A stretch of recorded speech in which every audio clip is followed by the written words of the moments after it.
ఒరే వచ్చిన రోజే ఈ సెటప్ ఏంటి, నీ గెటప్ ఏంటి, ఇవన్నీ పెట్టుకొని ఏం చేస్తున్నారా నువ్వు? నీ కష్టం నాకు అర్థమవుతుందిరా. నీకు ఖచ్చితంగా జాబ్ దొరుకుతుందిరా. ఏహే, జాబ్ కోసం ఒకటి చేస్తున్నాడు రా.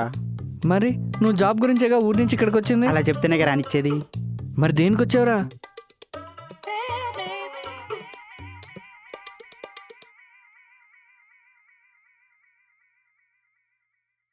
దేవుడా, ఒక్కలెవరినైనా సెట్ చేయవయ్యా ప్లీజ్ స్వామి.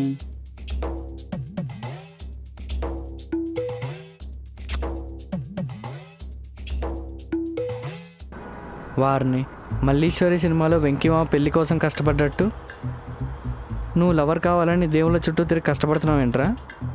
అవునరా, ఆ పెళ్లిగాని ప్రసాద్కి ప్యూన్ దొరికినట్టు ఈ సింగిల్ సంతోష్ గడికి కూడా లవర్ దొరకకపోదా అని సిటీకి వచ్చాను. మరి ఇంత కరువు ఏంట్రా నీకు? ఏ ఊర్లో అసలు అమ్మాయిలే లేరా? సిటీలో ఉన్న వాళ్ళే రానులని ఫీలింగా? అలా కాదురా, ఊళ్ళో ఉండే అమ్మాయిలే వచ్చి నాకు ప్రపోజ్ చేసినట్టు కళ్ళు వస్తున్నాయి. అయితే అవన్నీ కళ్ళే. అందుకే ఆ ఊహాలోకంలో నుంచి బయటికి రావాలని ముందు ఊళ్ళో నుంచి బయటకు వచ్చా. నీ కష్టం అమావాస్య రోజు చంద్రుడికి కూడా రాకూడదురా. నువ్వేం వరి అవ్వకరా, నీకు ఇక్కడ అమ్మాయిని సెట్ చేసే బాధ్యత నాది.